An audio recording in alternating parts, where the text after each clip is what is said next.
నమస్తే. వీధిన స్వాగతం, లక్ష్యం సమాజహితం. మరి మనతో ఈరోజు ఉన్నటువంటి వ్యక్తి మాదిగ రిజర్వేషన్ హక్కుల పోరాట సమితి వంగపల్లి శ్రీనివాస్ గారు ఉన్నారు. మరి తన యొక్క పోరాటం ఎప్పటి నుంచి స్టార్ట్ అయింది, మరి మాదిగలకు ఏబిసిడీలు ఎప్పుడు తీసుకురావాలనే అవకాశం ఉంది, రాష్ట్ర ప్రభుత్వం పైన కేంద్ర ప్రభుత్వం పైన ఎలాంటి ప్రెజర్ చేస్తున్నారు, మరి రాబోయే రోజులలో ప్రణాళిక ఎలా ఉంది వారిని తెలుసుకున్నారు. నమస్తే అండి. నమస్తే సార్. ఎలా ఉన్నారు? బాగున్నామండి. మొత్తం మీద చూస్తే ఏబిసిడీల కోసం ఒక నిరంతరంగా ఉద్యమిస్తుంది. మరి ఎప్పుడు ఏబిసిడీలు మీకు కలగన్న ఏబిసిడీలు వచ్చే అవకాశం? ఏబిసిడీలు ఖచ్చితంగా మాదిగ రిజర్వేషన్ పోరాట సమితి లక్ష్యమే వర్గీకరణ లక్ష్యం. అంటే ఏబిసిడీలు రాకపోవడం వల్ల ఒక 2 కులాలే అభివృద్ధి చెందుతున్నాయి. ఏబిసిడీలు వస్తే ఈ ఎస్సీలో 59 కులాలు ఉంటాయి. ఆ 59 కులాలు బాగుపడే అవకాశము ఈ వర్గీకరణ దాన్నే సాధ్యమవుతుందని వర్గీకరణ దాన్నే ఈ కులాలకు అభివృద్ధి చెందుతుంది అనేది మా ఎంఆర్పిఎస్ మాదిగ రిజర్వేషన్ పోరాట లక్ష్యం. అందులో భాగంగానే ఈ ఉద్యమము దాదాపు ఇప్పుడు ఈ వచ్చే నెల జూలై 7 తారీఖు వస్తే 20 సంవత్సరాలు నిండుతున్నాయి, సిల్వర్ జూబ్లీ.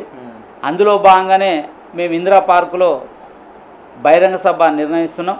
వర్గీకరణ దాన్నే మాది ఉపకులాలకు అభివృద్ధి చెందుతాయని ఆనాడు డాక్టర్ బిఆర్ అంబేద్కర్ చెప్పడం జరిగింది. దానికి అనుగుణంగానే ఈ ఎంఆర్పిఎస్ ఉద్యమం స్టార్ట్ అయింది.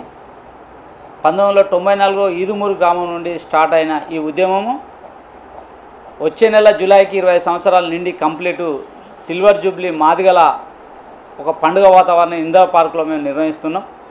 మీరు ఇంత ముందుకు ఈ వర్గీకరణ కాకపోవడానికి గల కారణాలు పాలకులేయా లేకపోతే ఉద్యమకారులే అన్నప్పుడు, పాలకులతో పాటు నడిపించిన వ్యక్తి సరైన మార్గంలో నడిపించలేదనేది, అందువల్లనే ఈ వర్గీకరణ ఆగిందనేది కూడా మేము స్పష్టం చేస్తున్నాం. ఎందుకంటే ఇవాళ చూడండి, 14 ఏళ్ళు ఉద్యమం చేసిన కేసీఆర్ ఇవాళ ముఖ్యమంత్రి అయినాడు. 9 సంవత్సరాలు ఉద్యమం చేసి రాజకీయ పరంగా పోయి జగన్మోహన్ రెడ్డి ఆంధ్రాలో సీఎం పదవింది.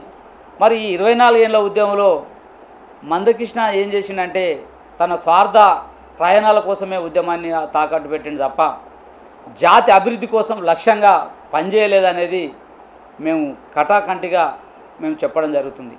ఎందుకంటే చూడండి, ఎన్నికలు వచ్చినప్పుడే రాజకీయ పార్టీలకు ఏదో ఒక పార్టీకి తాకట్టు పెట్టడం, సరే అవకాశాల కోసము జాతి అభివృద్ధి కోసం పెట్టినట్టు రాలే. టీడీపీ గవర్నమెంట్లో ఉన్నప్పుడు వర్గీకరణ కోసం మేము చేసినాక కొన్ని టికెట్లు ఇస్తున్నప్పుడు కూడా జాతికి ఆ టికెట్లు ఏ ఒక్క వ్యక్తిని అభివృద్ధి చేయకుండా ఎమ్మెల్యే టికెట్లు ఇవ్వకుండా నష్టపరిచినారు. అట్లాగే సొంతంగానే మనమే అభివృద్ధి చెందాలి, మాదిగలము ఈ జాతికి దిక్చూచిగా ఉండాలన్న మందకృష్ణ 3 పార్టీలు పెట్టినాడు. మీరు చూడండి, ఒక వ్యక్తి 3 పార్టీలు పోయిన సందర్భాలు ఉన్నాయి, కానీ ఒకే వ్యక్తి 3 పార్టీలు పెట్టిన ఘనత ఉందంటే అది మందకృష్ణకే ఉంది. మేము ఆరోపణలు చేయట్లేదు కాదు, వాస్తవాలు చెప్తున్నాం. మేము ఏదో ఆరోపణలు చేసేయడం మాత్రంలా చాలామంది ఏమనుకుంటారు అంటే ఏదో మందకృష్ణకు వంగపల్లి సీన్ ఏదో హార్టీగా ఏదో గ్యాప్ వచ్చింది, లేకపోతే ఏదో అంటే వాస్తవాలు చెప్పుకుందాం. ఎందుకంటే ఏదో దగ్గర తీయడం వల్ల, లేకపోతే వీళ్ళు అందుకోసమే ఉండే ఒక సంఘం ఏర్పడి వీళ్ళు ఇంకో దానికి తొత్తుగానే లేదు. ఇప్పుడు ఆ ఉద్యమ కాలంలో ఇప్పుడు మేము గతంలో చెప్పినాం, 14 ఏళ్ళు ముఖ్యమంత్రి అయిన కేసీఆర్ గారు, 9 సంవత్సరాలు జగన్మోహన్ రెడ్డి సీఎం అయింది. మరి 25 సంవత్సరాల ఉద్యమంలో ఒక వార్డు నెంబర్ అయినరా, కనీసం ఒక జెడ్పీటీసీ ఎంపీటీసీ కనీసం ఆ ఓటు చైతన్యం వీళ్ళనే గమనించలే.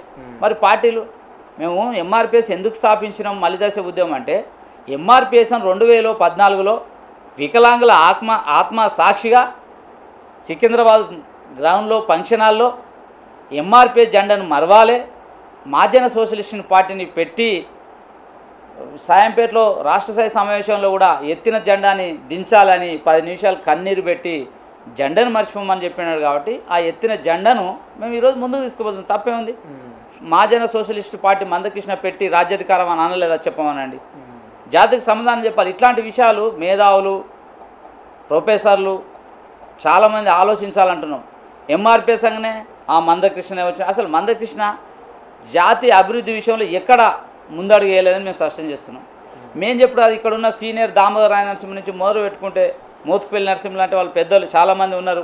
సర్వేత ఇలా అడగండి, వర్గీకరణ విషయంలో మందకృష్ణ పాత్ర ఏందో వాళ్ళు చెప్తారు. వర్గీకరణ అయ్యే టైంలో పక్కకు పోవడము, ఒకసారిది ఉద్యమాన్ని సరైన మార్గంలో నడపకపోవడము. మీరు చూడండి 20 ఏళ్ల కాలంలో కొన్ని రోజులు చంద్రబాబు కనసంలో కొన్ని రోజులు, వైఎస్ రాజశేఖర రెడ్డి కనసంలో కొన్ని రోజులు, మొన్నటికి మొన్న మీరు ఈ మధ్యకాలంలో చూస్తుర్రు బీజేపీ వర్గీకరణ అవుతుంది, చివరి యుద్ధం లాస్ట్ యుద్ధం, ఇక వర్గీకరణ అయిపోయిందని మొత్తం డిసైడ్ అయ్యి అందరు సాక్షిగానే మాదిగల ఆత్మగౌరవాన్ని తాకట్టు పెట్టినట్టు వెంకయ్య నాయుడు కాలు మొక్కిన చరిత్ర మన కళ్ళ ముంగటే అవపడ్డది. అది అయిపోయింది. మళ్ళీ ఏమంటే కాంగ్రెస్ పార్టీ వచ్చిన కాంగ్రెస్ అంటే ఎక్కడ అవకాశం దొరుకుతాయి అంటే నా వరకే పేరు రావాలి తప్ప నా వరకే రావాలి అనే కసి అంటే ఆయనలో నేనే హీరో కాదు ఇంకో వ్యక్తి ఎదుగొద్దుకుంటా జాతిని నష్టం చేసిన చరిత్ర ఆయన చరిత్రలో నిలిచిపోతాడు. అందుకోసమే ఎంఆర్పీ జెండాను మర్చిపోయాను. 2004లో మహాజన సంఘర్షణ సమితి, మళ్ళీ తర్వాత మహాజన సోషలిస్టు పార్టీ, అంటే ఇట్లా రకరకాలుగా పెట్టి ప్రజాపెంటు అంటే ఈ పార్టీలు అన్నీ ఒక్కొక్క దానికి అంటే 3 పార్టీలు పెట్టి విచ్ఛిన్నంగా అయిపోయి లాస్ట్కు మళ్ళీ ఎంఆర్పీ జెండాని 2000 లాస్ట్ ఇక్కడ మళ్ళీ అక్కడనే అంటే ఎన్నికల 6 నెలల ముందుగానే పార్టీ పేరు తీసుకొని వస్తాడు. 2004లో మహాజన సంఘర్షణ పార్టీ పెట్టిండి అందరికి తెలిసిన విషయమే. ఎన్నికలు అయిపోగానే మళ్ళీ ఎంఆర్పీఎస్ అన్నాడు. 2014లో మొత్తం జెండానే మర్చిపోయినా ఎంఆర్పీఎస్ వద్దు, ఆ ఎంఆర్పీఎస్ జెండానొద్దు మహాజన సోషలిస్ట్ పార్టీ అన్నాడు. అది మొత్తం ఫెయిల్. మళ్ళీ తెర మీదకి మళ్ళీ ఎంఆర్పీఎస్ అంటే ఇట్లా జాతి విషయంలో ఆయనకు లేదు. సిల్వర్ జూబిలీ చేసే అర్హత కూడా మందకృష్ణ లేదు. అమరవీరుల కుటుంబాలకు నువ్వు ఏం ఆదుకున్నావు, అమరవీరుల కుటుంబాలకు నువ్వు ఏం చేసినావు సమాధానం చెప్పగలుగుతావు. ఆ ముగ్గురు దామోదర్, మహేష్, అసెంబ్లీ భవన్ కాదు గాంధీ భవన్లో ఘటన జరిగినప్పుడు దామోదర్, మహేష్, సురేందర్ మాదిగలు చనిపోయినప్పుడు కనీసం ఆ కుటుంబాలకు ఏం చేసినావు? కనీసం ఒక ఆర్థికంగా నిలవాలి, ఆ కుటుంబాలకు అండగా నిలవాలి, ఆ కుటుంబాలకు ఏం చేయలేదు. కనీసం వాళ్ళని పట్టించుకునే నాదు లేకపోతాం. రైట్, మేము మా తెలంగాణ ఎంఆర్పీఎస్ ఏర్పడిన తర్వాత 1000 మంది పిల్లలను సోషల్ వెల్ఫేర్ రెసిడెన్షియల్లో చదివిస్తున్నాం సంఘం ద్వారా.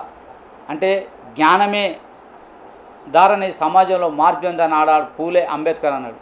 విద్య లేకుంటే వినయం లేదు, వినయం లేకుంటే జ్ఞానం లేదు, జ్ఞానం లేకుంటే ఈ సమాజంలో విలువే లేదన్నాడు. కాబట్టి అట్లాంటి జ్ఞానాన్ని అందిపుచ్చుకోవాలని మా ఎంఆర్పీఎస్ మలిదశ ఉద్యమం ఏర్పడిన తర్వాత అక్షరాలే ఆయుధాలు కావాలి, అక్షర జ్ఞానంతో సమాజంలో మార్పు చెందుతుంది, ఈ జ్ఞానం ద్వారానే సమాజంలో మార్పు చెందుతుంది అన్నాడు పూలే అన్నాడు, అంబేద్కర్ అన్నాడు. దానికి అనుగుణంగానే మా జాతులు అభివృద్ధి కాకపోవడానికి గల కారణం ఈ మాది ఉపకులాలు ఒంటరానిగా బానిసలు ఎందుకున్నారు అనేది మేము గమనించినాం. కాబట్టి మా జాతిని అక్షరాల వైపు ప్రయాణించాలనే లక్ష్యంతో ఇప్పటికి దాదాపు 1000 మంది పిల్లలను రెసిడెన్షియల్లో పాఠశాలల్లో చైతన్య నారాయణ లాంటి ఒక 50,000 ఫీజు ఉన్న ఒక 15,000 20,000 ఫీజుతోటి తక్కువ ఫీజుతోటి సంఘపరంగా గుర్తించి ఆ పిల్లలను చదివించే దిశగా మా ఎంఆర్పీఎస్ ముందుకెళ్తుంది. ఈ 1000 మంది ఒక 15 ఏళ్ళ తర్వాత ఒక 500 మంది కలెక్టర్ అవుతారని మేము ఆశిస్తున్నాం. ఎందుకంటే జ్ఞానం ద్వారా ఈ సమాజంలో మా ఇంతకుముందే చెప్తున్నాం అట్లాంటి జ్ఞానాన్ని 23 ఏళ్లలో ఎప్పుడూ ఒక వ్యక్తిని చదివించిన సందర్భాలు లేదు, ఒక వ్యక్తిని చదువుకోని ప్రోత్సహించిన సందర్భాలు లేదు. మేము మలిదశ ఉద్యమం తర్వాత మద్యం మానాలి, విద్యను నేర్వాలని మా జాతులకు చెప్తున్నాం. అంటే అక్షరం వైపు ప్రయాణించాలనేది మద్యానికి దూరంగా ఉంటున్నాం. ప్రతి తల్లిదండ్రులు ఏదైతే ఉన్నాయో ఒక ఇంటిలో ఒక అంబేద్కర్ లాంటిని తయారు చేయాలని లక్ష్యం పెట్టుకున్నాం. ఒక ఇల్లాలు ఉంటే సావిత్రిబాయి లాంటి వాళ్ళను తయారు చేయాలని లక్ష్యం పెట్టుకున్నాం. అందుకే ప్రతి ఎస్సీ వాడలలో ఎస్సీ ఉపకులాలలో మేము ఇటు అంబేద్కర్ ఇటు కాన్షిరామ్ జగ్యంరాల బొమ్మ తయారు చేసి ఒక బుక్లెట్గా తయారు చేసి ప్రతి ఇంటిలో మా రాష్ట్ర కమిటీలో చూడండి ఇప్పుడు ఎంఆర్పీఎస్లు దాదాపు మా రాష్ట్ర ఒక 100 మంది ఉంటుంది, 100 మెమోరియల్ తయారు చేసినాం. రాష్ట్ర కమిటీ ఆయా జిల్లాల 100-200 అంటే ప్రతి ఇంట్లో అంబేద్కర్ ఫోటో పెట్టాలని మేము నిదానించినాం. మా సిద్ధాంతం ఎందుకంటే ఆ బుక్లెట్ ద్వారా చిన్నపిల్లలు ఎదిగే టైంలో వీళ్ళు ఎవరు ఉన్నాడంటే పలానా అంబేద్కర్ ఇట్లా రాజ్యాంగాన్ని రాసిండు ఇట్లా చదువు వైపు ఉన్నాడంటే మేము కూడా ఆ విధంగా తయారు కావాలనే ఆలోచన వస్తుందేమని మేము ఇళ్ళల్లో ఫోటోలు పెట్టించాం. సావిత్రిబాయి పూలే చదువుల తల్లి అనగానే అందరూ సరస్పోతే అని చెప్తారు. మా ఉద్దేశంలో చదువుల తల్లి సావిత్రిబాయి పూలే మొట్టమొదటి భారతదేశానికి కూడా మహిళా ఉపాధ్యాయులు ఆమె లాంటి ఫోటోలు పెట్టి అమ్మాయిలకు కూడా ఆమె చరిత్ర చెప్పాలనే నిదానం మేము పెట్టుకున్నాం. ఇప్పటికీ అది కొనసాగుతుంది. మేము 4 ఏళ్ల ఉద్యమంలో 1000 మందిని రెసిడెన్షియల్ పాఠశాలలు వేసాం. ఈ చనిపోయిన ఎంతోమంది చెప్పినట్టు అమరవీరుల కుటుంబాలను ఉన్నాం. ఆ అమరవీరుల కుటుంబాలకు కూడా తెలంగాణ ఉద్యమం ఎంతైతే న్యాయమైందో ఎంఆర్పిఎస్ కూడా అంతే ఉద్యమం న్యాయమైందా అనేది మేము డిమాండ్ చేసినాం. అందుగుణంగానే ప్రభుత్వం నుంచి రూపాయి ఇచ్చిందా 10 రూపాయలు ఇచ్చిందా కాదు, మా ఉద్యమాన్ని గుర్తించి కేసీఆర్ ఖచ్చితంగా 1,50,000 రూపాయలు మాకు రాష్ట్ర ప్రభుత్వం నుంచి ఇప్పించిన ఘనత ఉంది. ఆ కుటుంబాలకు మీరు ఈరోజు సురేంద్రరావుల ఫాదర్ని అడగండి, యాదే చనిపోతాడు, ఆ కుటుంబానికి మేము అండగా ఉన్నాం. చదువు విషయంలో అన్ని రంగాల్లో కూడా మేము ఎప్పటికప్పుడు వాళ్ళతోటి మాట్లాడుతుంటూ మా సమస్యలు ఉన్నప్పుడు చర్చించుకుంటూ మా రాష్ట్ర కమిటీలో ఏ తీర్మానం చేసినా ఎక్కడ ఏది చేసినా ఒక సమిష్టి ఉమ్మడి నిర్ణయంతో మేము ముందుకెళ్తున్నామండి. ఆ ఉద్యమానికి ఈ ఉద్యమానికి తేడా అంటే మేము ఎడ్యుకేషన్ వైపు ఉన్నాం, మేము జ్ఞానం వైపు ఉన్నాం, మేము మద్యం మానండి అంటున్నాం. ఇంట్లో ఉండే ఒక విద్యార్థికి జ్ఞానవంతుని తయారు చేయాలని చెప్తున్నాం. కళ్ళు కాదు, మాకు కంప్యూటర్లు కావాలని మా పిల్లలకు ఎంఎస్ఎఫ్ పరంగా మేము సూచిస్తున్నాం. మాకు బీర్లు బుక్సులు కావాలంటున్నాం, మాకు గ్రంథాలు కావాలని మేము పోరాడుతున్నాం. ప్రతి ఇంట తల్లిదండ్రులు పిల్లలను చదివించే దిశగా ఆ త్యాగాలను మన పిల్లలకు అక్కరొచ్చే విధంగా తీసుకోవాలంటున్నాం. కొడుబండ్ల బట్టే చేతులతో ఐఏఎస్లు కళలు పట్టాలని మా పిల్లలకు సూచిస్తున్నాం. ఇది మా ఎంఆర్పిఎస్ ఉద్యమ లక్ష్యం. అయితే ఈ లక్ష్యంలో మరి ఊరూర తిరుగుతారు, ఎక్కడెక్కడ మీరు ఈ లక్ష్యాన్ని మీరు చెప్పే అవకాశం ఉంది? ఎడ్యుకేషన్ పరంగా చూస్తే తెలంగాణలో ఖమ్మం ఐడియా ఉంది కదా, బుద్ధుని స్తూపము నేలకొండపల్లిలో ఉంటుంది. ఎడ్యుకేషన్ పరంగా ఉండడానికి సాంఘిక సంక్షేమ యూనివర్సిటీ కావాలని ఈ రాష్ట్రంలో దాదాపు ఎడ్యుకేషన్ మీద ఒక కుల సంఘంగా మా సంఘమే చేసిందని మేము భావిస్తున్నాం. ఎందుకంటే ప్రైవేట్ రంగంలో ఉంటే దానివల్ల నష్టపోతుంది, ఉన్నవాళ్ళే చదువుకుంటారు అనేది మేము కేసీఆర్ ఉన్నా కూడా మేము మెమోరాండం ఇచ్చినాం. అది పెట్టడం వల్ల దళిత అణగారిన వర్గాలే నష్టపోతాయని కూడా మేము స్పష్టంగా చెప్పడం జరిగింది. అట్లాగే యూనివర్సిటీలు అందరూ చదువుకుంటున్నారు. ఇప్పుడు సోషల్ వెల్ఫేర్ రెసిడెన్షియల్ ఎట్లయితే ఉంది బాగా రిజల్ట్ వచ్చినాయో దానికి ముఖ్యమంత్రి గారు సహకారంతో అక్కడ ఆర్ఎస్ ప్రవీణ్ కుమార్ కావచ్చు కాబట్టి బ్రహ్మాండంగా పనిచేసి ఈ రాష్ట్రంలో ప్రైవేటు పాఠశాల కాలేజీలో ధీటుగా సోషల్ వెల్ఫేర్ పనిచేస్తుంది. దానికి కేసీఆర్ గారు బ్రహ్మాండంగా అంటే స్కూల్స్ పెంచడం, 252 స్కూల్స్ ఉన్నాయి రెసిడెన్షియల్లో. యూనివర్సిటీ లేదు మా పిల్లలకు అనే ఉద్దేశంతో నెల రోజుల పాటు మేము సైకిల్ యాత్ర చేయడం జరిగింది. అంటే దాదాపు ఒక 1800 కిలోమీటర్లు మేము సైకిల్ యాత్ర తొక్కడం జరిగింది. కిలోమీటర్లు నెల రోజుల పాటు. ఖమ్మం నుంచి మొదలు పెట్టుకుంటే ఖమ్మం నుంచి మహబాద్, తొర్రూరు, మరిపేడ, మహబాద్ నుంచి వరంగల్, వరంగల్ నుంచి డైరెక్ట్ మళ్ళీ హన్మకొండ అంటే ఇట్లా మొత్తం తెలంగాణ రాష్ట్రాలు మొత్తం 30 జిల్లాలు చివరిగా ఇందిరా పార్కులో మేము ముగింపు చేసినాం. కోదండరామ్ సార్ దానికి అల్లం నారాయణ సార్ను పిలిచి ఈ సంక్షేమ పాదయాత్ర ఏదైతే ఉందో మన ఇది స్టేడియం మన ఎల్బీ స్టేడియం కదండి, ఉప్పల్ కూడా కదా, ఆ మధ్యలో అన్ని గ్రౌండ్లు తీసేయడం వల్ల సరూర్ నగర్ స్టేడియంలో ఇండోర్ స్టేడియంలో బహిరంగ సభ నిర్వహించినాం. దానికి ముఖ్య అతిథిగా గద్దర్ను పిలవడం జరిగింది. దాని ద్వారా ఆ యూనివర్సిటీ పెండింగ్లో ఉంది. మేము ప్రభుత్వంపై కూడా పోరాడి ఉద్యమం చేసి సంక్షేమ విశ్వవిద్యాలయం సాధించడం లక్ష్యంగా మా ఎంఆర్పిఎస్ పోతున్నాం. అయితే మీరు ఇద్దరు కూడా కలిసి చేశారు, ఎవరు? మందకృష్ణ మాదయ్య గారు, మీరు కూడా. అయితే మీ ఇద్దరి మధ్యలో అంటే ఎక్కడ మీకు అంటే మీరు ఒక సపరేట్గా బ్రాంచ్ చేసుకోవాల్సిన అవసరం ఏర్పడింది? నేను ఇంతకుముందే చెప్పిన 22-23 ఏళ్ళ ఉద్యమాలు అప్పుడు నేను ఈ సంఘం పెట్టేటప్పుడు 4 years అవుతుంది, 21 yearsల ఉద్యమం కాలంలో ఆయన ఎంఆర్పిఎస్ను మర్చిండు కాబట్టి మీరు ఇక్కడ ఎంఆర్పిఎస్ను మేము కంటిన్యూ ఉంటున్నాం. మందకృష్ణ మాకు వ్యక్తిగతంగా ఏముంటుంది,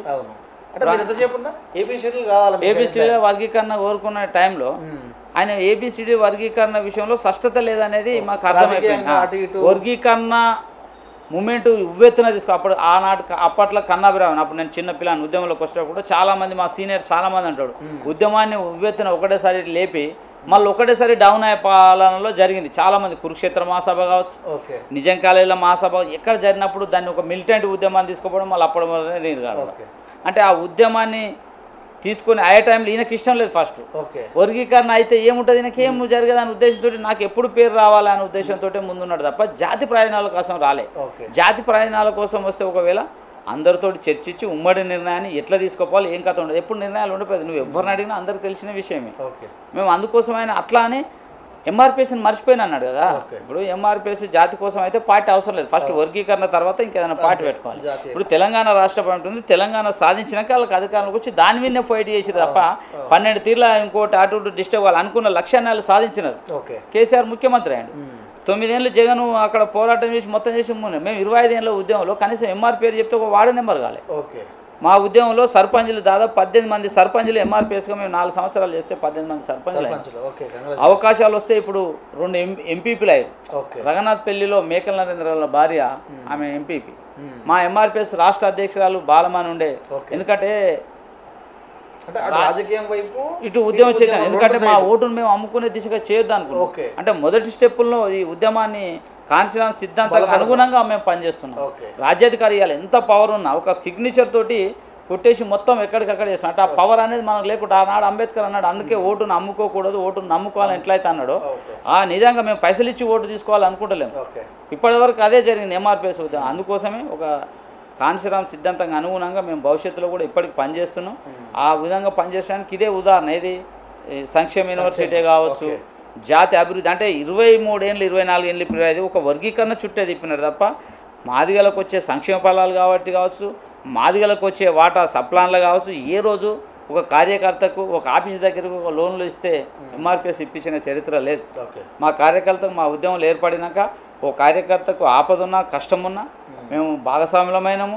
ఓ కార్యకర్తకు 5-6 లోన్లు పెట్టుకుంటే అక్కడ ఉన్న ఎంపీడీఓ కావచ్చు, అక్కడ ఉన్న ఎంఆర్ఓనే కావచ్చు, అవసరమైతే కలెక్టర్ దగ్గర కావచ్చు, అవసరమైతే మంత్రి దగ్గర పోయి కూడా మాకు ఈ లోన్లు వచ్చినాయి, మా జాతికి ఉపయోగపడతారు, ఇవి ఇవ్వాలి. అది డాక్టర్ రూపమే కావచ్చు, ఏదన్నా ఒక బిజినెస్ ఒక పథకంలో మా వాళ్ళను భాగస్వాములు చేసినాం. ఈ ఎంఆర్పిఎస్ ఉద్యమంలో అడుక్కునే విధంగా తయారు చేసిండు. ఓనాడు మాదిగలు అంటే గర్వం, సమాజంలో విలువ ఉంది. ఈ దేశానికి మూలవాసులం, నిశ్శబ్దాల అవనిలోన శబ్దం పుట్టించింది మాదిగా, శతాబ్దాలుగా ఈ దేశానికి సేవ చేస్తుంది కూడా మాదిగా. ఇది వాస్తవం. ఎలా స్వచ్ఛ భారత్ మీరు చూడండి, స్వచ్ఛ భారత్ మోడీ కావచ్చు, ఇక్కడ కేసీఆర్ కావచ్చు, మంత్రులు కావచ్చు, 1 రోజు 2 రోజులు ఊడ్చి అక్కడ భారతదేశం శుభ్రమైందని మోడీ చెప్తున్నాడు. ఇక్కడ రాష్ట్ర ముఖ్యమంత్రి నుంచి మొదలుపెట్టిన మంత్రులు కూడా 2 రోజులు ఇచ్చి ఇదంతా స్వచ్ఛ తెలంగాణ అని చెప్తున్నారు. కానీ ఆనాడు నుండి ఈనాడు వరకు మున్సిపాలిటీలలో, గ్రామ పంచాయతీలలో పనిచేసి దేశాన్ని, రాష్ట్రాన్ని, ఈ గ్రామాన్ని శుభ్రం చేసింది మా మాదిగలు. నువ్వు మున్సిపల్ ఆఫీసులో ఇప్పుడు తిరగరాయండి, తెలుసుకోండి. 100లో దాదాపు 85-90% మా మాదిగ బిడ్డలే ఉన్నారు. వ్యవసాయాన్ని కనుక్కున్నది మా మాదిగలే కదా. ఇది భూమి, ఇది నీరు, ఇది ఆకాశం, ఇది దుంటే పంట పండుతుంది, దీంట్లో పొలం చేయలేక వేయొచ్చు అని జామమంతుడు చెప్పింది కదా. జామమంతుని వారసులమే మాదిగలం కదా. అంటే చరిత్ర తెలియకుండా చరిత్ర నిర్మించలేము. అంటే మా చరిత్రను కూడా ఇట్లాంటి విషయాలు, ఈ చరిత్రకు మూలవాసులము, ఈ చరిత్ర అనేది ఏ రోజు ఈ ఎంఆర్పిఎస్ ఉద్యమం మందకృష్ణ నాయకత్వంలో చెప్పలే. ఏ రోజు కూడా మేము అంటే ఇట్లా ఇన్ని ఉన్నా దేశానికి పెళ్ళిళ్ళు అయినాయి. మేము డప్పు కొడితే పెళ్ళిళ్ళు జరిగినాయి. వెనుకట మేము డప్పు కొడితే అంతర్కెళ్ళి చనిపోతే మనం డప్పు కొడితే అంటే సమాజాన్ని మేల్కొల్పినాం. మేము తయారు చేసిన చెప్పు సబ్బండ కులాలు ఇవాళ హైదరాబాద్ నుంచి కావచ్చు, ఢిల్లీ కావచ్చు రాజధాని, వేరే కంట్రీస్ కావచ్చు, అమెరికా, ఎక్కడున్నా చెప్పు లేకుండా ఎవరన్నా చెప్పును కూడా తయారు చేసింది మాదిగలే. అంటే ఇన్నున్నా మాకు ఎడ్యుకేషన్లో దూరం ఉన్నది సమాజము. మనవాదంలో మమ్మల్ని చదువుకు దూరంగా నెట్టేబడ్డారు, దళితులుగా హింసించినాం. కాబట్టి అది తెలుసుకొనే మేము మాదిగలను జ్ఞానవంతులను చేయాలనే నిదానంతో మేము ముందుకెళ్తున్నాం. ఇది మందకృష్ణ మాకు వ్యక్తిగత విభేదాలు లేవు. ఈ విషయంలో జ్ఞానంపై ప్రయాణిస్తామని అనమని అనలేడు. ఏ రోజైనా ఒక పిల్లగాన్ని చదివించి అంటే జ్ఞానం తెచ్చి ఈ చరిత్ర మన చరిత్ర ఎప్పుడు చెప్పలేకపోయినాడు. ఎప్పుడు కూడా బాగుపడితే మాదిగల అనే ఆలోచన ఆయన ఒక్కడే బాగుపడాలని చూసినప్పుడు జాతిని బాగుపరిచే దిశగా మందకృష్ణ లేదు. కాబట్టి ఆయన మహాజన సోషలిస్ట్ పార్టీకి అధ్యక్షుడు, ఎంఆర్పిఎస్ కాదనేది ఇది ఏ సమాజం ఇది కాదని అనుమానం. నేను మహాజన సోషలిస్టు పార్టీని పెట్టలేదు అని మందకృష్ణ అనగలుగుతాను, అనలేడు. పెట్టిండు కాబట్టి మహాజన సంఘర్షణ సమితి కూడా పెట్టిండు, అనలేడు కదా.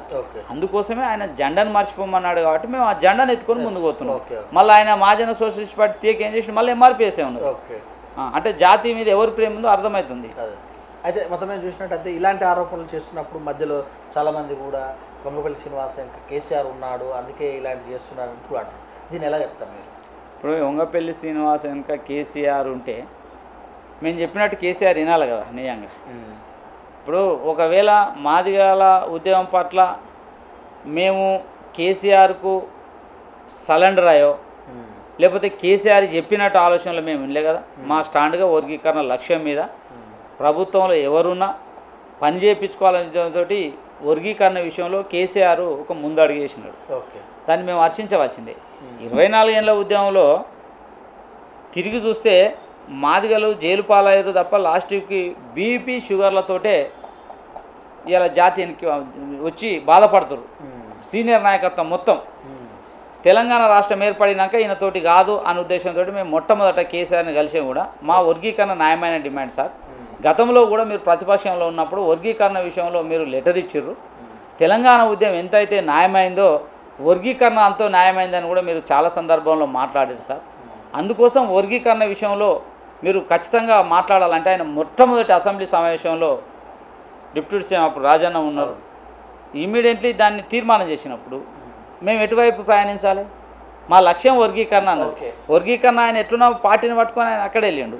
మరి మేము కేసీఆర్కి సపోర్ట్ చేయాలా వద్దా? వర్గీకరణ విషయంలో ముందడుగు ఉన్నాడు కాబట్టి మేము ఇచ్చినాం. అంతేకాకుండా తర్వాత ఏం చేసిండు? స్వయాన ప్రధానమంత్రి దగ్గరికి వెళ్ళి ఈ రాష్ట్రంలో మీరు చూడండి, రాజశేఖర రెడ్డి ముఖ్యమంత్రి ఉన్నారు, చంద్రబాబు నాయుడు ఉన్నారు. వాళ్ళు ఈ వర్గీకరణ విషయంలో అనుకూలమే అన్నారు తప్ప అఖిలపక్షాలను వెళ్ళిన రాజశేఖర రెడ్డి ఒకపోయేది, చంద్రబాబు నాయుడు ఒకపోయేది.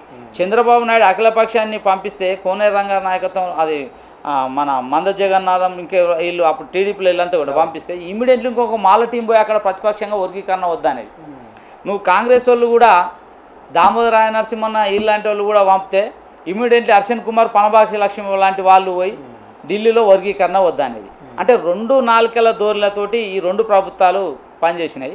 మరి అదే కేసీఆర్ వచ్చినాక అఖిలపక్షాన్ని ఢిల్లీకి తీసుకుపోయాడు. స్వయాన ఒక ముఖ్యమంత్రి హోదాలో ఉండి వర్గీకరణ కావాలి, లేదంటే మా స్టేట్కి మాకు అధికారం ఇవ్వాలని లెటర్ ఇచ్చినప్పుడు మాదిగలు ఎటువైపు ప్రయాణించాలి? చిరకాల స్వప్నం వర్గీకరణని మాదిగ రిజర్వేషన్ పోరాట సమితి అన్నప్పుడు మేము ఖచ్చితంగా బాజాప్తుగా మేము సపోర్ట్ చేయలే. 2014 ఎన్నికలలో కేసీఆర్ సపోర్ట్ చేయకపోయినా ఒక ఉద్యమ సూర్తుడు కొట్టి ఆయన మద్దతు తెలిపిండు కాబట్టి మాదిగలు మేము ఖచ్చితంగా మద్దతు తెలిపినాం.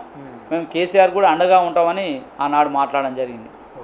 అందుకోసం 2014లో మరి దళితుని సీఎం చేస్తున్నారు కేసీఆర్, దళితుని చేయలేదు, అందుకే ఎవరైతే ఉన్నారో అది మాదిగలు అంత కోపం మీద ఉన్నారని ప్రచారం కూడా జరిగింది ఆ మధ్యలో. మరి ఎట్లా చూస్తారు మీరు? ఇప్పుడు దళిత ముఖ్యమంత్రిని కేసీఆర్ ఎప్పుడైతే నేను దళితుని ప్రకటిస్తా అన్నప్పుడు అన్నాడో ముఖ్యమంత్రి ఆయన చేతులు ఉన్నట్టే అండి. ఇప్పుడు దళిత ముఖ్యమంత్రిని నేను చేస్తా అన్నట్టునే రాజ్యం నా చేతిలోకి వచ్చినట్టే. ఇంకా నువ్వు మనం ఏముంది దళిత ముఖ్యమంత్రి, దానికి మేము ఒప్పుకోం. ఇప్పుడు నువ్వు సదాగా నేను ఒక ముఖ్యమంత్రిని అయినప్పుడు దాన్ని మనం అంబేద్కర్ కాన్స్టిట్యూషన్ సిద్ధాంతం ఉంటుంది తప్ప నేను దళితుని ముఖ్యమంత్రి చేస్తానంటేనే రాజ్యం ఆయన చేతిలో పోయినట్టేనా? ఇంకా నీ దగ్గర ఏమున్నదాడ? దాన్ని పట్టుకొని నేను చేస్తా ఇస్తానని కదా కాన్స్టిట్యూషన్ మా రీజన్ చెప్పలే. ఇప్పుడు నువ్వు సొంతంగా నిర్మించి నువ్వు ముఖ్యమంత్రి అయినప్పుడు నీకు ఇండివిజువల్ ఉంటుంది. నువ్వు దళితుని ముఖ్యమంత్రి చేస్తా అంటేనే రాజ్యం నీ చేతిలో పోయినట్టు. ఇంకెవరి చేతిలో ఉన్నది?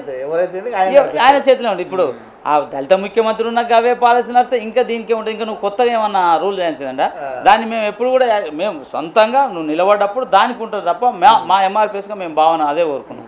దళితుని ఎప్పుడైతే నువ్వు ముఖ్యమంత్రి చేస్తానని అన్నవో ఆ రాజ్యం నీ చేతులకు దళిత వచ్చిందనేది భావనగా మేము భావించుకున్నాం. అయితే తెలంగాణ ఉద్యమం మాదిరిగానే తెలంగాణ ఇవ్వాలంటే తెలంగాణ వాళ్ళు అటు ఆంధ్రలో వద్దనే మాదిరిగానే ఇప్పుడు మీకు ఇవ్వమంటే వాళ్ళు వద్దంటారు కదా, మరి మీ ఇద్దరి మధ్యలో సయోధ్య కుదిరే అవకాశం అని ఉందా? ఎవరి మాలలు మాదిగలు? మేము మాలలో కూడా అంబేద్కర్ గురించి మాట్లాడుతున్నప్పుడు జాతీయ అధ్యక్షుడు చెన్నయ్య గారు ఉన్నారు. మేము కలిసేటప్పుడు కూడా స్పష్టంగా వర్గీకరణ న్యాయమైన డిమాండ్, దాని పట్ల మీరు ఖచ్చితంగా సానుకూలించాలనేది కూడా చర్చలు జరుపుతున్నాం. దాంట్లో భాగంగా మాల మేధావులు అయితే ఎవరైతే ఉన్నారో మల్లపల్లి లక్ష్మీ అంటోళ్ళు కావచ్చు, గంట చక్రపాణి సార్ అంటోళ్ళు కావచ్చు, ఇంకా ఇతరతర మల్లేశం ఇట్లా చాలామంది కొంతమంది ఉన్నోళ్ళతో కూడా మేము గతంలో కూడా చర్చలు జరుపుతూనే ఉన్నాం. ఇప్పటి కూడా వాళ్ళు వర్గీకరణ విషయంలో ఖచ్చితంగా సానుకూలంగా స్పందించాలి, లేదంటే మేము ఉద్యమదారు కూడా సాధిస్తామంటే వాళ్ళు ఇప్పటికి కూడా ఆలోచించి ఈ మధ్యకాలంలో నాకు తెలిసి ఒక లెటర్ కూడా వర్గీకరణకు సపోర్ట్ ఇస్తారనేది కూడా మాల సోదరులు మేధావర్గం కానీ అందరు కానీ, ఎందుకంటే జనాభా దామాషా ప్రకారం ఇవ్వమని అంటున్నాం. దాని ప్రకారం అమలు చేయాలి. ఇది అంబేద్కర్ విరుద్ధం. మీరు పొద్దున్న లేసి అంబేద్కర్ ఫోటోలు అంబేద్కర్ గురించి మాట్లాడే వాళ్ళు మీరు వర్గీకరణ విషయంలో ఒక్క విషయంలో తప్పు చేస్తారని కూడా మేము చాలా సందర్భాలలో మేము గుర్తు చేసినాం. మాలమాడ అధ్యక్షుని కూడా చెప్పినాం. వాళ్ళు కూడా ఆలోచిస్తారు. బహుశా ఈ మధ్యకాలంలో ఇది న్యాయమైన డిమాండ్ అని మాలల చేతే ఒప్పించే విషయంగా మా ఎంఆర్పీ తీసుకెళ్తాము. ఆ దిశకు కూడా చేయకుండా మా ఉద్యమం ద్వారా సబ్బండ కులాలు మాకు మద్దతు అన్ని పార్టీలని కూడా వర్గీకరణ సాధించుకుంటాం. అయితే వచ్చే నెలలో సిల్వర్ జూబ్లీ 20 సంవత్సరాలు, దానికి ఏర్పాట్లు ఎలా ఉన్నాయి? ఎక్కడ సభ? ఇందిరా పార్కులో బహిరంగ సభ నిర్ణయిస్తున్నాం. దానికి ఈ రాష్ట్రానికి టీఆర్ఎస్ పార్టీ నుంచి వర్కింగ్ పార్టీ కేటీఆర్ని కూడా ఆహ్వానిస్తాం. మేము కలిసి చెప్పినాం. ఎందుకంటే ఆ సభ ద్వారా మా మాదిగలో ఒక పండుగ వాతావరణం ఏర్పడాలి. 25 సంవత్సరాల ఉద్యమంలో చాలా వెనుకబడ్డం. ఆ సభ ద్వారా మళ్ళీ ఒక కొత్త ఊపును తీసుకొచ్చి మాదిగలు విద్యారంగంలో ఎట్లుండాలి, ఎడ్యుకేషన్ పరంగా ఎట్లా ఉండాలి, బిజినెస్ల అంటే ఒక జాతికిని దిక్చూ చేసే విధంగా ఆ సభ ద్వారానే సభ కంటే ముందే ఒక మేధావర్గం ఏం చేయాలి, ఒక ఎంప్లాయీస్ ఏం చేయాలి, మాదిగలు ఎట్లా అభివృద్ధి చెందాలని ఒక మేధావి సెక్షన్ తోటి ఇప్పటికే చర్చ జరుగుతుంది.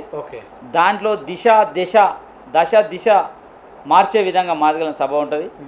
మొత్తం ఊరున్న సంబరాలు జరుపుకోవాలి. తెలంగాణ రాష్ట్రంలో ఎట్లయితే తెలంగాణ అవతరణం ఎట్లయితే జరిగిందో మాదిగలది కూడా ఆ విధంగా జరగాలి. దానికి ప్రభుత్వం కూడా అంటే మా ఉద్యమ న్యాయమైనప్పుడు దానికి సహకరించాలని కూడా మేము కోరుకుంటున్నాం. ప్రతి విషయంలో అంటే ప్రతి మాదిగ అంబేద్కర్ 14th రోజు ఎట్లయితే ఏప్రిల్ 14th రోజు పండుగ వాతావరణం జరుగుతుంటామో ఈ మాదిగల పండుగ కూడా అదే విధంగా జరుపుకోవాలి. కాంతులతోటి లైట్లతోటి బ్రహ్మాండంగా ఇందిరా పార్కులో ఊహించని రీతిలో బహిరంగ సభ జరగబోతుంది. మీరు చూస్తారు. అయితే మామూలుగా మరి సన్నద్ధం ఎలా అంటే ఊరికి ఎలాగ మీరు ప్రచారం చేస్తారు? ఎట్లా వెహికల్స్? ఇప్పుడు 33 జిల్లాలు ఉన్నాయి. ప్రతి జిల్లాకు మాకు ఇన్ఛార్జ్ ఉంటాడు. అన్ని కమిటీలు జిల్లా అధ్యక్షుల నుంచి మండల పార్టీ, మండల స్థాయి నుంచి గ్రామానికి అధ్యక్షులని ఎన్నుకుంటాం. ఆ గ్రామంలో ఉన్న అధ్యక్షుడు అక్కడ ఉన్న సర్పంచ్ కాబట్టి ఉద్యమం న్యాయమైంది కాబట్టి వీళ్ళు జ్ఞానం వైపు పోతున్నారు కాబట్టి చాలా స్పందన ఉంది. అరే మీ ఎంఆర్పిఎస్ మద్యం తాగొద్దు అంటారు బాయ్, అరే చదువుకోవాలంటారు బాయ్, 23 ఏళ్ళ ఉద్యమంలో మీరు మద్యం తాగొద్దు చదువుకోవాలని ఎవరు చెప్పలే, మీ ఉద్యమం చాలా బాగుపడుతుంది, ప్రతి ఊర్లో ప్రతి మాదిగా పల్లెలలో ఒక గ్రంథాలయం ఏర్పాటు చేయాలని మేము నిర్ణయించడం జరిగింది అప్పట్లో. అంటే ఇట్లాంటి ఎడ్యుకేషన్ మంచి టైం ఎట్లయితే ఉందో అట్లాంటివి ఉన్నప్పుడు అందరూ స్పందించి చాలామంది స్వచ్ఛందంగా కూడా మాదిగలు తరలానికి సిద్ధంగా ఉన్నారు.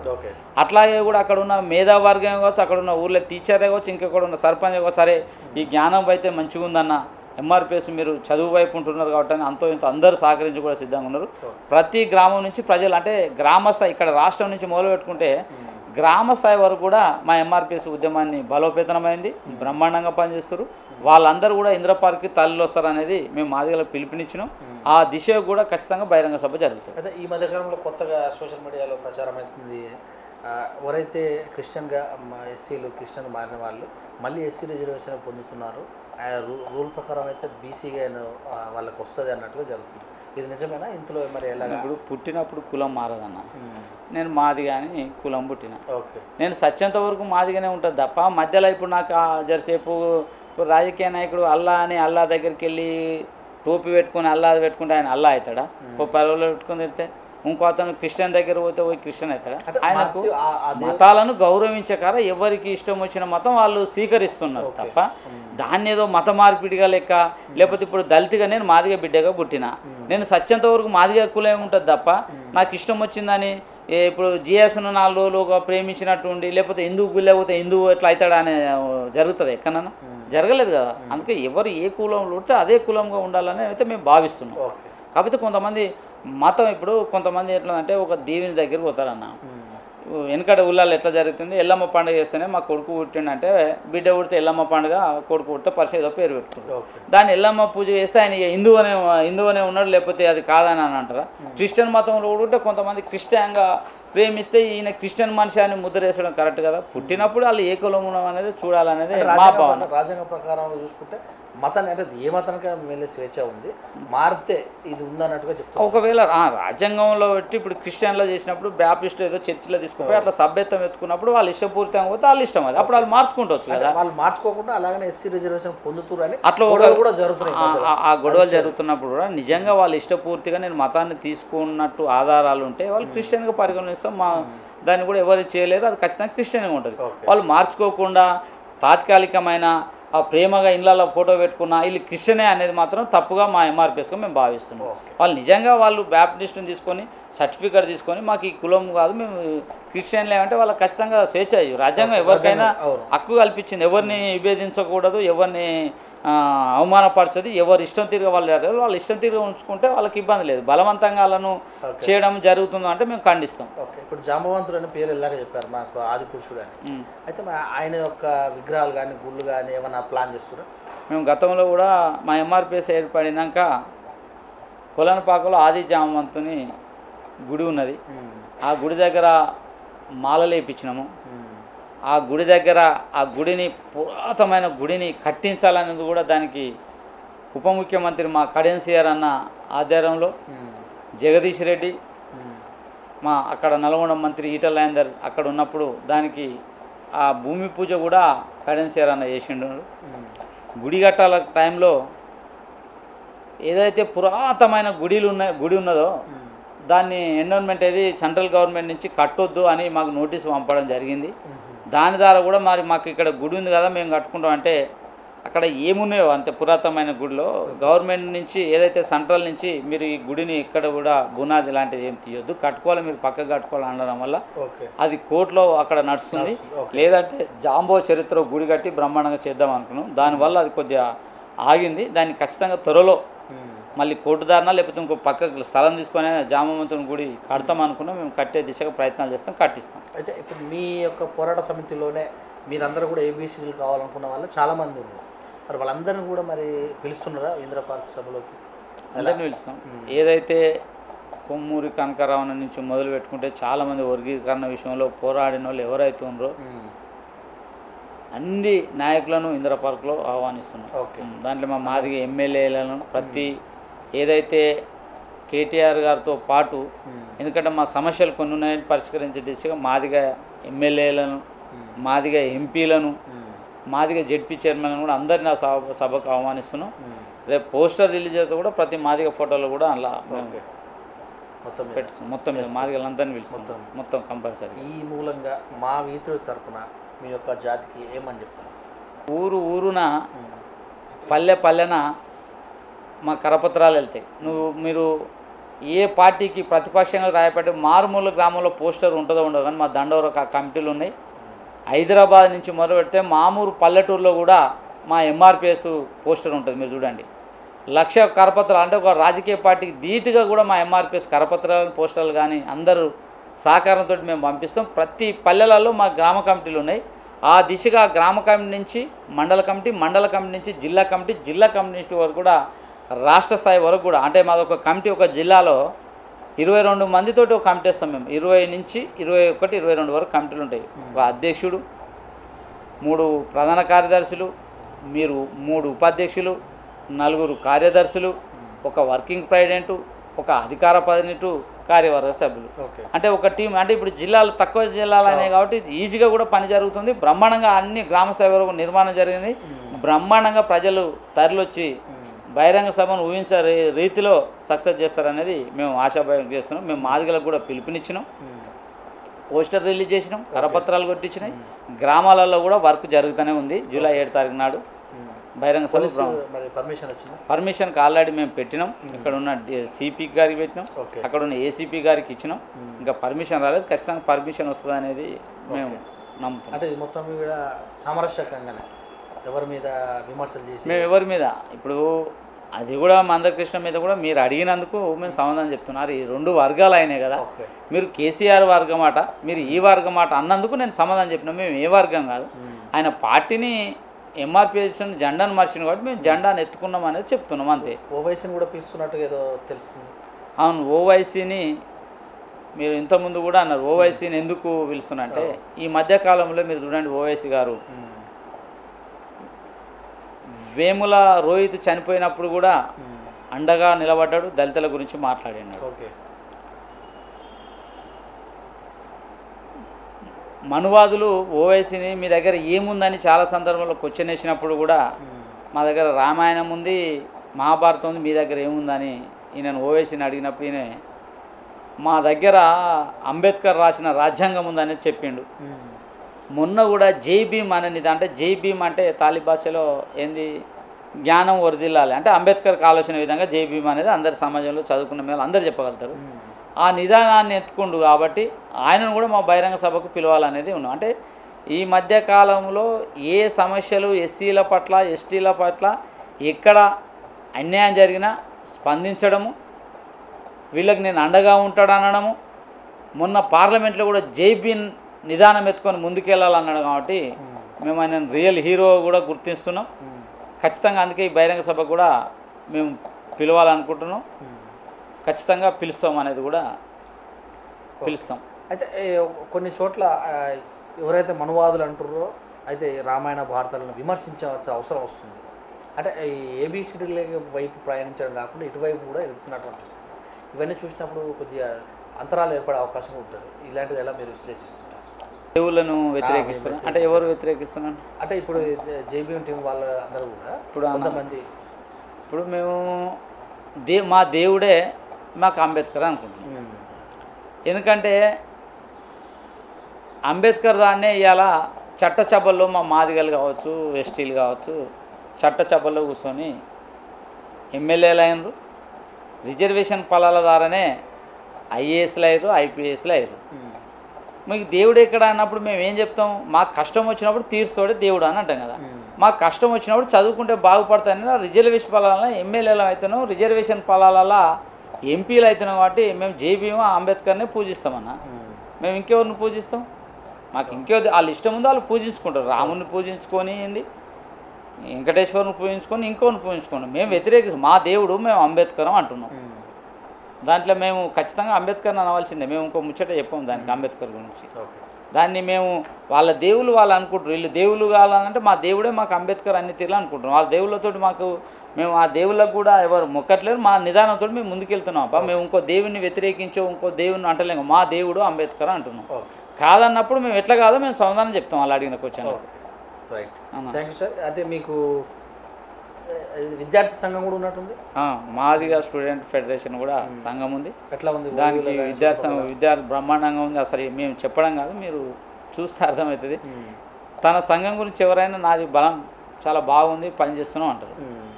ఇంటెలిజెన్స్ రిపోర్ట్ చెప్తే సంఘపరంగా ప్రజలు చెప్పగలుగుతారు.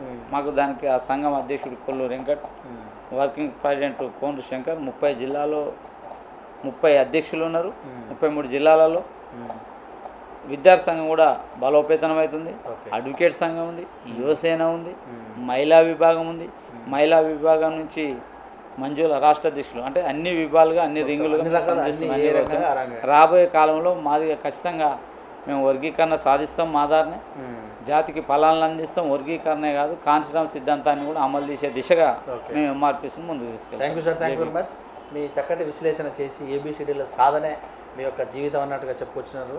మరి ఆ రకంగా ముందుకెళ్ళాలని, మరి సిల్వర్ జూబ్లీ కూడా కంప్లీట్ చేసుకొని చక్కటి అవగాహన అవేర్నెస్ మీ ఏదైతే ఎస్సీలలో చేకూర్చాలని మా వీధి తరఫున మీకు ధన్యవాదాలు. Thank you. ఇదండి మరి వంగపల్లి శ్రీనివాస్ గారి మనసులో ఆలోచన మనతోటి చక్కగా పంచుకున్నారు. మరొక అంశంతో మరొక ఎపిసోడ్లో కలుసుకుందాం. అప్పుడు చూస్తున్న నవీన్ కెమెరామెన్ నవీన్తో మీ సురేష్.